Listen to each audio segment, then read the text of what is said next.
ಕರ್ನಾಟಕ ರಕ್ಷಣಾ ವೇದಿಕೆ ಹರಪನಹಳ್ಳಿ ತಾಲೂಕು ಘಟಕದ ವತಿಯಿಂದ 2024-25ನೇ ಸಾಲಿನಲ್ಲಿ 10ನೇ ತರಗತಿಯ ವಾರ್ಷಿಕ ಪರೀಕ್ಷೆಯಲ್ಲಿ ಕನ್ನಡ ಭಾಷೆಯಲ್ಲಿ ಅತಿ ಹೆಚ್ಚು ಅಂಕ ಪಡೆದ ವಿದ್ಯಾರ್ಥಿಗಳಿಗೆ ಕನ್ನಡ ಕುವರ ಮತ್ತು ಕುವಾರಿ ಪ್ರಶಸ್ತಿ ಪ್ರದಾನ ಸಮಾರಂಭ ಮತ್ತು ವಿಶೇಷ ಗೌರವ ಸನ್ಮಾನ ಹಾಗೂ ಹರಪನಹಳ್ಳಿ ಕರ್ನಾಟಕ ರಕ್ಷಣಾ ವೇದಿಕೆ ಮಾಧ್ಯಮ ರತ್ನ ಪ್ರಶಸ್ತಿ ಪುರಸ್ಕಾರ ಸಮಾರಂಭವನ್ನು ಹಮ್ಮಿಕೊಳ್ಳಲಾಗಿತ್ತು. ಹರಪನಹಳ್ಳಿ ತಾಲೂಕಿನ ಸರ್ಕಾರಿ ನೌಕರರ ಭವನದಲ್ಲಿ ಇಂದು ಕರ್ನಾಟಕ ರಕ್ಷಣಾ ವೇದಿಕೆ ವತಿಯಿಂದ SSLC ಪರೀಕ್ಷೆಯಲ್ಲಿ ಕನ್ನಡ ವಿಷಯದಲ್ಲಿ ಅತಿ ಹೆಚ್ಚು ಅಂಕ ಪಡೆದ ವಿದ್ಯಾರ್ಥಿಗಳಿಗೆ ಸನ್ಮಾನ ಸಮಾರಂಭ ಮತ್ತು ಮಾಧ್ಯಮ ರತ್ನ ಪ್ರಶಸ್ತಿ ಪುರಸ್ಕಾರವನ್ನು ಏರ್ಪಡಿಸಲಾಗಿತ್ತು. ಇನ್ನು ಕಾರ್ಯಕ್ರಮವನ್ನು ಉದ್ಘಾಟಿಸಿ ಮಾತನಾಡಿದ ತಾಲೂಕು ಘಟಕದ ಅಧ್ಯಕ್ಷ ಗಿರಜ್ಜಿ ನಾಗರಾಜ್ ಸಂಘಟನೆಯ ಪ್ರಾರಂಭದ ದಿನಗಳನ್ನು ಮೆಲುಕು ಹಾಕಿದರು. ಏನಪ್ಪ ಅಂದ್ರೆ ಅದು ಯಾವುದೋ ಹೋರಾಟ ಮಾಡ್ತಾರೆ ಬಿಡಪ್ಪ ಅವರು, ಯಾವುದೋ ಕನ್ನಡ ಧಕ್ಕೆ ಬಂದಾಗ, ಆಮೇಲೆ ನೀರಿನ ಧಕ್ಕೆ ಬಂದಾಗ, ಆಮೇಲೆ ಮಣ್ಣಿನ ಧಕ್ಕೆ ಬಂದಾಗ, ಜೊತೆಗೆ ಎಲ್ಲೇ ಒಂದು ಕಡೆಗೆ ಬೇರೆ ರೀತಿಯ ಅನ್ಯಾಯ ಆದಾಗ ಹೋರಾಟ ಮಾಡ್ತಾರೆ ಅಂತ ಮಾತ್ರ ಜನ ಅನ್ಕೊಂಡರೆ. ಆದರೆ ನಮ್ಮ ಸಂಘಟನೆ ಸುಮಾರು 2008ರಿಂದ ಕೂಡ ಸಾಕಷ್ಟು ಹೋರಾಟದ ಮಜಲುಗಳನ್ನು ದಾಟಿಕೊಂಡು ಬಂದಿದೆ. ಆ ಒಂದು ಹೋರಾಟದ ಮಜಲುಗಳಂದ್ರೆ ಮೊದಲನೇದಾಗಿ ಈ ಒಂದು ಹಿಂದೆ ಇರ್ತಕ್ಕಂಥ ವೀರಭದ್ರ ದೇವಸ್ಥಾನ ಇದೆಲ್ಲ, ಆ ದೇವಸ್ಥಾನದ ಜಾಗ ಎಲ್ಲರೂ ಕೂಡ 1-2 ಮಾಡ್ತಾ ಇದ್ರು. ಇಲ್ಲೇ ಹಿಂದೆ ಈಗೇನು ಮಹಾದ್ವಾರ ಹರಿಪುರ ಮಹಾದ್ವಾರ ಅಂತಿದೆಲ್ಲ ಅಲ್ಲಿ, ಆ ಸಮಯದಲ್ಲಿ ನಾವೆಲ್ಲರೂ ಕನ್ನಡ ರಕ್ಷಣಾ ವೇದಿಕೆಯವರು ಸೇರಿಬಿಟ್ಟು ಮುನ್ಸಿಪಾಲಿಟಿ ಅರ್ಜಿ ಕೊಟ್ಟು ಪ್ರಥಮ ಹೋರಾಟದ ಪ್ರತಿಫಲವಾಗಿ ಅಲ್ಲಿರ್ತಕ್ಕಂಥ ಅಂಗಡಿಗಳು ಇದ್ದಾವೆ. ಈಗೇನು ನಾವೆಲ್ಲ ಖಾರ ಮಂಡಕ್ಕಿ ಮತ್ತೇನು ಮಿರ್ಚಿ ಮಂಡಕ್ಕಿ ಶಾಲೆಗಳಿವೆ, ಅದು ನಮ್ಮ ಸಂಘಟನೆ ಹೋರಾಟದ ಮೊದಲ ಇತಿಹಾಸ. ಇನ್ನು ಕಾರ್ಯಕ್ರಮವನ್ನು ಉದ್ದೇಶಿಸಿ ಮಾತನಾಡಿದ ವೈಡಿ ಅಣ್ಣಪ್ಪ ಸೌಕಾರ್ ಅವರ ಧರ್ಮಪತ್ನಿ ವೈ ಲಕ್ಷ್ಮೀ ದೇವಿಯವರು ಮಾತನಾಡಿ, ಇಂತಹ ಸಮಾರಂಭಗಳು ಹೆಚ್ಚಿನ ಸಂಖ್ಯೆಯಲ್ಲಿ ನಡೆಯಬೇಕು. ಈ ಕಾರ್ಯಕ್ರಮಕ್ಕೆ ನನ್ನ ಪತಿಯವರ ಅನುಪಸ್ಥಿತಿಯಿಂದ ನಾನು ಈ ಕಾರ್ಯಕ್ರಮಕ್ಕೆ ಬಂದಿದ್ದೇನೆ. ವಿದ್ಯಾರ್ಥಿಗಳು ಅತಿ ಹೆಚ್ಚು ಅಂಕಗಳನ್ನು ತೆಗೆದುಕೊಂಡಿರುವುದನ್ನು ನೋಡಿ ನನಗೆ ಬಹಳ ಸಂತೋಷವಾಗಿದೆ ಎಂದು ಅವರು ಹೇಳಿದರು. ಈ ಕಾರ್ಯಕ್ರಮಕ್ಕೆ ನಮ್ಮ ಮನೆಯವರು ಬರಬೇಕಿತ್ತು, ಅನಿವಾರ್ಯ ಕಾರಣಗಳಿಂದ ಅವರು ಬರಲಿಲ್ಲ. ಈ ಅವಕಾಶ ನನಗೆ ಸಿಕ್ಕಿದೆ. ಇವತ್ತು ನಮ್ಮ ಮನೆಯವರ ಸಮಾಜಮುಖಿ ಕಾರ್ಯಕ್ರಮಗಳನ್ನು ಗುರುತಿಸಿ ನಮ್ಮ ಮನೆಯವರಿಗೆ ಇವತ್ತು ಪ್ರಶಸ್ತಿಯನ್ನು ಪ್ರದಾನ ಮಾಡಿದ್ದಾರೆ.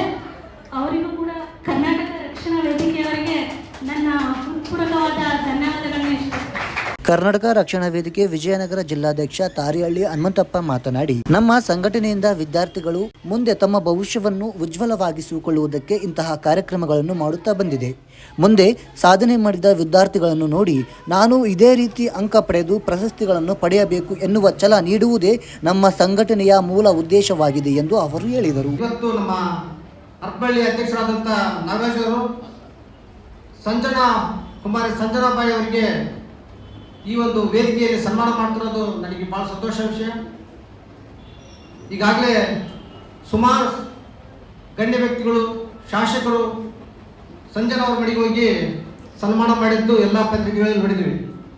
ಅದರಂತೆ ಈಗ ಈ ಒಂದು ಕಾರ್ಯಕ್ರಮಕ್ಕೆ ಉದ್ಘಾಟನೆಗಿಂತ ಮುಂಚಿತವಾಗಿ ಅನೇಕ ಮಕ್ಕಳು ಅದೇ ರೀತಿ ಪ್ರತಿಭೆಗಳು ಎಲ್ಲ ಫೋಟೋದಲ್ಲಿ ಅವರಿಗೆ ಸನ್ಮಾನ ಸ್ವಾಗತ ಮಾಡಿದ್ವಿ.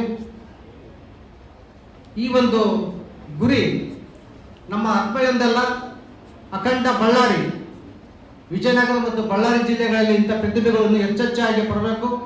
ಅಂಥವರಿಗೆ ನಮ್ಮ ಕರ್ನಾಟಕ ರಕ್ಷಣಾ ವೇದಿಕೆ ಪ್ರತಿ ವರ್ಷ ಇದೇ ರೀತಿ ಈಗ ಕೇವಲ SSLC ಮಾತ್ರ ತಗೊಂಡಿದ್ದಾರೆ. ಹಂಗಾಗಿ ಮುಂದಿನ ದಿನಗಳಲ್ಲಿ PUC ಇಂದ ಉನ್ನತ ಮಟ್ಟದ ಏನಾದರೂ ಸ್ಪರ್ಧಾತ್ಮಕ ಪರೀಕ್ಷೆಯಲ್ಲಿ ಅವರು ತೇರ್ಗಡೆ ಆಗಲಿ. ಅಂಥವರಿಗೆ ನಾವು ನಮ್ಮ ಕರ್ನಾಟಕ ರಕ್ಷಣಾ ವೇದಿಕೆ ಸದಾ ಅವರು ಬೆನ್ನಾಗಿ ನಿಂತಿರ್ತೀವಿ. ಅವರಿಗೆ ನಾವು ಯಾವಾಗಲೂ ಪ್ರೋತ್ಸಾಹ ನೀಡ್ತೀವಿ. ಅದಕ್ಕೆ ಸಾಧ್ಯ ಪಟ್ಟಂತ ನಮ್ಮ ಇನ್ನು ಪ್ರಗತಿಪರ ರೈತ ಮುಖಂಡ ಬಿ ವಿಶ್ವನಾಥ್ ಶಿರಗನಹಳ್ಳಿಯವರು ಮಾತನಾಡಿ, ಇಂತಹ ಕಾರ್ಯಕ್ರಮ ನಡೆಸುತ್ತಿದ್ದರೆ ವಿದ್ಯಾರ್ಥಿಗಳಿಗೂ ಒಂದು ಅರಿವಾಗುತ್ತದೆ ಹಾಗೂ ನಮಗೂ ಒಂದು ಜವಾಬ್ದಾರಿಯಾಗಿರುತ್ತದೆ. ರೈತರಿಗೂ ಹಾಗೂ ವಿದ್ಯಾರ್ಥಿಗಳಿಗೆ ಇಂತಹ ಕಾರ್ಯಕ್ರಮಗಳಲ್ಲಿ ಗುರುತಿಸಿ ಸನ್ಮಾನ ಮಾಡುವುದು ಅವರ ಬಾಳಿಗೆ ಒಂದು ಶಕ್ತಿಯನ್ನಾಗಿ ಪ್ರೇರೇಪಣೆ ನೀಡುತ್ತದೆ. ಇದೇ ರೀತಿ ನಿಮ್ಮ ಕಾರ್ಯಗಳು ತಾಲೂಕಿನಾದ್ಯಂತ ನಡೆಯಲಿ ಎಂದು ಅವರು ಹೇಳಿದರು. ಬಟ್ ನಾನು ಈ ತರ ಪಬ್ಲಿಸಿಟಿ ಯಾಕಂದ್ರೆ ದೇವರನ್ನ ಅನ್ಕೊಂಡಿರ್ಲಿಲ್ಲ. ನಮ್ಮಂತರ ಎಲ್ಲೋ ಇರತಕ್ಕಂಥವ್ರನ್ನ ಗುರುತಿಸಿ, ಆಮೇಲೆ ರೈತರನ್ನು ಗುರುತಿಸಿದ್ದಾರೆ. ಎಲ್ಲಾ ಕ್ಷೇತ್ರದಲ್ಲಿರುವ ಎಲ್ಲಾ ಕಾರ್ಯಕರ್ತರನ್ನು ಮತ್ತು ಎಲ್ಲಾ ಸೇವಕರನ್ನು ಗುರುತಿಸಿದ್ದಾರೆ. ಎಲ್ಲರಿಗೂ ಸನ್ಮಾನ ಮಾಡಿದ್ದಾರೆ. ಆಮೇಲೆ ಇಲ್ಲೇ ನೀವು ವಿದ್ಯಾರ್ಥಿಗಳು ಕೂತಿದ್ದೀರಲ್ಲ, ನಾಳೆ ನೀವು ಸ್ಟೇಜ್ ಮೇಲೆ ಬರಬೇಕು. ಸ್ಟೇಜ್ ಮೇಲೆ ಇವತ್ತೇನು ಸನ್ಮಾನ ತಗೊಂಡಿದ್ದೀರಲ್ಲ, ಆ ಸನ್ಮಾನ ತಗೊಂಡ ಜಾಗಕ್ಕೆ ನೀವು ಬರಬೇಕು. ಆ ಕೆಲಸಗಳನ್ನು ಮಾಡ್ರಿ. ಜೀವನದಲ್ಲಿ ನೀವು ಅವ್ರ ಜಾಗಕ್ಕೆ ಬರ್ಬೋದು. ಇದು ದೊಡ್ಡ ದೊಡ್ಡ ಕೆಲಸ ಏನಲ್ಲ ಅದು. ಆ ಕೆಲಸಗಳನ್ನು ಮಾಡ್ರೆ ಚೆನ್ನಾಗಿ ಹೋದ್ರೆ ತಂದೆ ತಾಯಿ ಒಳ್ಳೆ ಹೆಸರು ತರ್ರಿ. ಹಾಗೂ ಇಲ್ಲಿವರೆಗೂ ಕರೆಸಿ ನನಗೆ ಸನ್ಮಾನ ಮಾಡಿ ನನ್ನ ಸತ್ಕರಿಸಿದ ಎಲ್ಲ ಸಂಘಟನೆ ಕಾರ್ಯಕರ್ತರಿಗೆ ವಂದಿಸ್ತೀನಿ. ನಾವು ಯಾವಾಗಲೂ ಕನ್ನಡದ ನೆಲ ಜಲ ಹಾಗೂ ಕನ್ನಡ ರಕ್ಷಣೆಗೆ ನಾವು ಇರ್ತೀವಿ. ಕನ್ನಡ ಪರ ಸಂಘಟನೆಗಳು ಯಾವಾಗ ಇರ್ತೀವಿ, ನೀವು ಇರ್ರಿ ಅಂತ ಹೇಳಿ. ಇನ್ನು ರೈತಪರ ಸಂಘಟನೆಯ ಮುಖಂಡ ವೆಂಕಟೇಶ್ ಮಾತನಾಡಿ, ಕರ್ನಾಟಕ ರಕ್ಷಣಾ ವೇದಿಕೆಯ ಸಾಧನೆ ಕೇವಲ ಮಾತಿನಲ್ಲಿ ಹೇಳುವುದಕ್ಕೆ ಆಗುವುದಿಲ್ಲ, ಸಂಘಟನೆಯ ಕೊಡುಗೆ ಬಹಳಷ್ಟಿದೆ ಎಂದರು. ಇವತ್ತಿನ ಕೆಲಸ ಯಾರು ಮಾಡಕ್ ಬರಲ್ಲ. ಇವತ್ತು ನಮ್ಮ ಸಂಘಟನೆ ನಮ್ಮ ಸಂಘಟನೆ ಹೋಗ್ತೇವೆ.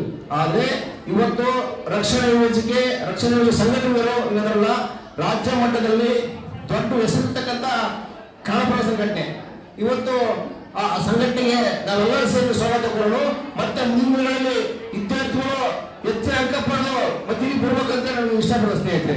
ಇವತ್ತು ಬೆಂಗಳೂರು ಅಂತ ನಗರದಲ್ಲಿ ನಾರಾಯಣಗೌಡ ಅವರು ಇವತ್ತು ಕನ್ನಡ ಪ್ರಶ್ನೆ ಬಂದಾಗೆ ಅವ್ರು ರಾಜ ಅಂತ ಲೆಕ್ಕಲಿಲ್ಲ. ಯಾಕಂದ್ರೆ ನಮ್ಗೆ ಕನ್ನಡ ಬೇಕು ಅಂತೇಳಿ ಕನ್ನಡಕ್ಕೋಸ್ಕರ ಪ್ರಾಣ ಬಲಿದಾನವನ್ನ ಮಾಡ್ತಾರೆ ಸ್ನೇಹಿತರೆ. ಇನ್ನು ಕಾರ್ಯಕ್ರಮವನ್ನು ಉದ್ದೇಶಿಸಿ ಮಾತನಾಡಿದ ನೀಲಗುಂದ ಮಠದ ಪೂಜ್ಯ ಶ್ರೀ ಚನ್ನಬಸವ ಶಿವಯೋಗಿಗಳು, ನಾನು ಸಹ ಮಠದಿಂದ ವಿದ್ಯಾರ್ಥಿಗಳಿಗೆ ಕನ್ನಡದ ಶಾಲೆಯನ್ನು ತೆರೆದು ಶಿಕ್ಷಣದ ಅರಿವನ್ನು ನೀಡುತ್ತಾ ಬಂದಿದ್ದೇನೆ. ಎಲ್ಲರೂ ವಿದ್ಯಾವಂತರಾಗಿ ದೇಶದ ಉನ್ನತ ಸ್ಥಾನಮಾನದ ಹುದ್ದೆಗಳಲ್ಲಿ ಸೇರಿಕೊಳ್ಳುವುದರ ಮೂಲಕ ತಂದೆ ತಾಯಿ ಹಾಗೂ ಗುರುಗಳಿಗೆ ಕೀರ್ತಿ ತರಬೇಕು ಎಂದು ಕಿವಿಮಾತು ಹೇಳಿದರು. ಸಾಕಾಗಿ ಯಾವಾಗ ಮುಗಿಸಾರೋ ಅನ್ನೋ ಪರಿಸ್ಥಿತಿಗಳು ನೀವದಿರಿ. ಈಗ ನಾವೇನಾದರೂ ಅಷ್ಟು ತುದಿಗಾಲೆ ನೀವು ನಿಂತೀರಿ, ನಮಗೂ ಕೂಡ ಅಷ್ಟೇ ಅವಸರ ಇದೆ. ಏನು ಪರವಾಗಿಲ್ಲ, ಜಾಸ್ತಿ ಏನು ಹೇಳೋದಿಲ್ಲ. ಒಂದು 3 ತಾಸಿನಾಗ ಮುಗಿಸ್ತೇವೆ. ನಿಮಗೆಲ್ಲ ಇನ್ನೊಂದಿಷ್ಟು ಏನಾದರೂ 5-10 ನಿಮಿಷ ಜಾಸ್ತಿ ಮಾಡಿದ್ರೆ ಬಾಯಿ ಮತ್ತು ಹೋಗೇ ಬಿಡ್ತೀರಿ ನೀವು.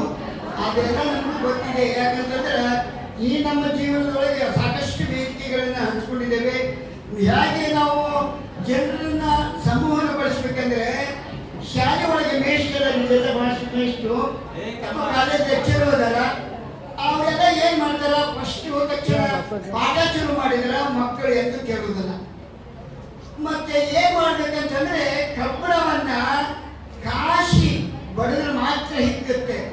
ಹಂಗ ಕಬ್ಬಣವನ್ನ ಬಡಿದ್ರೆ ಏನಾಗ್ತೈತಿ, ಹಿಗ್ಗದೆಲ್ಲ ಟ್ಯಾಂಕ್ ಟ್ಯಾಂಕ್ ಶಬ್ದ ಆಗ್ತೈತೆ. ಹೌದಿಲ್ಲ? ಅದಕ್ಕೆ ನಿಜವಾದ ಭಾಷಣಕಾರ ಅಥವಾ ಲೆಕ್ಚರು, ಉಪದೇಶ ಮಾಡುವವರು ಮೊದಲ ಸಭೆಯನ್ನ ತನ್ನತ್ತ ಆಕರ್ಷಿಸಿ ಅವರ ಮನಸ್ಸನ್ನ ಚಿತ್ತವನ್ನು ಆಕರ್ಷಿಸಿ ಒಂದೆರಡು ಮಾತನ್ನು ಹೇಳಿದ್ರೆ ಮಾತ್ರ ಅವ್ರ ಕೆಳಗೆ ಹೋಗ್ತಾವ. ನಾವು ಹಂಗ ಉಪದೇಶ ಮಾಡಕತ್ತಿದ್ರೆ ಕಬ್ಬಣವನ್ನ ಹಾಗೆ ಬಡಿದ್ರೆ ಏನಾಗುತ್ತೆ ಅನ್ನೋದು ಕೂಡ ಅರ್ಥ ಆಗಬೇಕು. ಇರಲಿ, ನಿಮಗೆಲ್ಲ ನಿಜಕ್ಕೂ ಕೂಡ 370 ಬಗ್ಗೆ ನಿಮ್ಗೆ ಯಾರಿಗೂ ವಿದ್ಯಾರ್ಥಿಗಳು ಗೊತ್ತಿಲ್ಲ. 2013 14ನೇ ಸಾಲಿನೊಳಗೆ 370 ಜೇಕರ್ ಬಂದ್ರೆ ನಿಮಗೇನು ಗೊತ್ತಿಲ್ಲ. ನಾವೆಲ್ಲ ಹೈದರಾಬಾದ್ ನವಾಬನ ಈ ಕ್ಷೇತ್ರದವಲ್ಲ 6 ಕೊಪ್ಪಳ, ಈ ಗುಲ್ಬರ್ಗ, ಬೀದರ್, ಆಮೇಲೆ ಹೊಸಪೇಟೆ, ಬಳ್ಳಾರಿ, ಇವೆಲ್ಲ 6 ಜಿಲ್ಲೆಗಳು ಹೈದರಾಬಾದ್ ನವಾಬ್. ಈ ವೇಳೆ ಕಾರ್ಯಕ್ರಮದಲ್ಲಿ ಪಟ್ನಾಮದ ನಾಗರಾಜ್ ಹಾಗೂ ಹುಣಶಿಹಳ್ಳಿ ಕೊಟ್ರಪ್ಪ ಅವರಿಗೆ ಮಾಧ್ಯಮ ರತ್ನ ಪ್ರಶಸ್ತಿ ನೀಡಿ ಗೌರವಿಸಿದರು.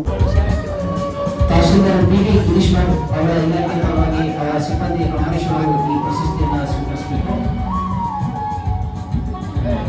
ಹಾಗೂ ಕಾರ್ಯಕ್ರಮದಲ್ಲಿ ತಾಲೂಕು ಅಂಬೇಡ್ಕರ್ ಸಂಘದ ಅಧ್ಯಕ್ಷರಾದ ಡಾಕ್ಟರ್ ನಿಚ್ಚವನಹಳ್ಳಿ ಭೀಮಪ್ಪ, ಹೊಸಪೇಟೆ ಕಾರವೆ ತಾಲೂಕು ಅಧ್ಯಕ್ಷ ಇ ರಾಮೇಶ್, ಅಗರಿಬೊಮ್ಮನಹಳ್ಳಿ ಕಾರವೆ ತಾಲೂಕು ಅಧ್ಯಕ್ಷ ಮಹಮ್ಮದ್ ಗೌಸ್ ಬಾಷಾ ಸೇರಿ ಪ್ರತಿಭಾನ್ವಿತ ವಿದ್ಯಾರ್ಥಿಗಳು ಹಾಗೂ ಅವರ ಪೋಷಕರು ಹಾಜರಿದ್ದರು.